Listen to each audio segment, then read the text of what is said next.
If we look at the word Eman, which is faith, it's translated generally as faith, Eman. Its root is 3 letters. Alif, Mim, Nun. Amina means to be safe or secure. To be safe or secure. Eman is a verbal noun that comes from, there's 15 forms of every verb. So you literally, each verb is going to create a whole semantic field by which you'll get nuances of the meanings of the word. Eman is from a 4th form out of the 15 forms that literally means to make oneself safe and secure. So the idea here is that faith is an anchoring element in the human experience.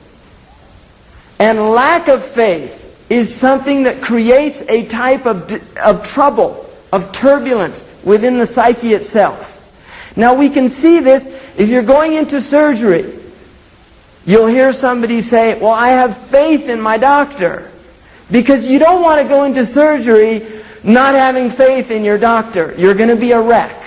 Right? You're going to be a wreck. There's going to be a lot of trauma related to that experience. So the idea of faith as a securing factor in the human condition. Now there's a wonderful, in the Greek tradition, Prometheus gives man fire, which is knowledge. And then Prometheus is cursed by the gods, because the gods don't want to have man to have knowledge, because man's going to compete with the gods.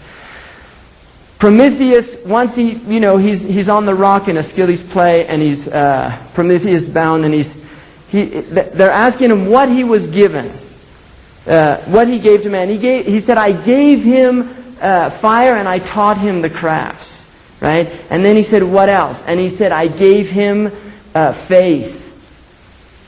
In other words, without faith, the human being is in a hopeless state, right? So there's an idea that faith, that we need faith. If we have all the knowledge in the world, if we know how to do all these things, but we don't have faith in the future, in tomorrow, we go into a state of despair. And human beings cannot function in a state of despair. A study that they did with rats, where they would put a rat, I mean, this is horrible things that scientists do, but sometimes they come up with interesting results. They put a bunch of some rats in in water, and then they would let the rats swim until they would drown, right? Well, what they started to do, they'd time it and they'd say the rats would survive a few minutes. Right before the time that they would normally drown, they would pull them out and save them. And they would do this over and over again. Then they would leave those same rats who had been pulled out and saved, and they would go sometimes twice or more than they would normally do had they not been pulled out of the cauldron. So the idea is that even the rat has a concept of hope. That even the rat, as insignificant as its brain is, has a concept of hope. That I might be saved, so I'm going to hang on a little longer. Now there's a story, one man asked a man once if he believed in God. He said no. And he said, well, let me ask you something. He said, if you fall off a ship in the middle of the ocean, do you just give up? And he said, no, I continue to swim. And he said, why? And he said, out of the hopes of being saved. And he said, that's God. You see that there is within us this odd mechanism in our own psyches that says, I'm not going to give up. And this is rooted in this idea of wanting to make oneself secure, of wanting to be in a state of security. So the believer, according to the Islamic tradition, is called a mu'min. Somebody who is making themselves safe. How? How do you make yourself safe?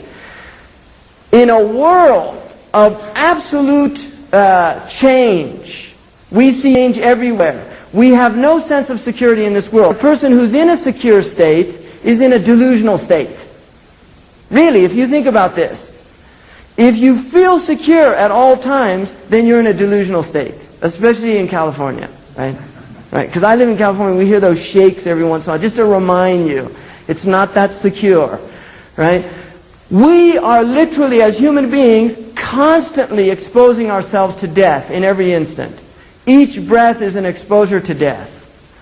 And because of that, there's a deep instability.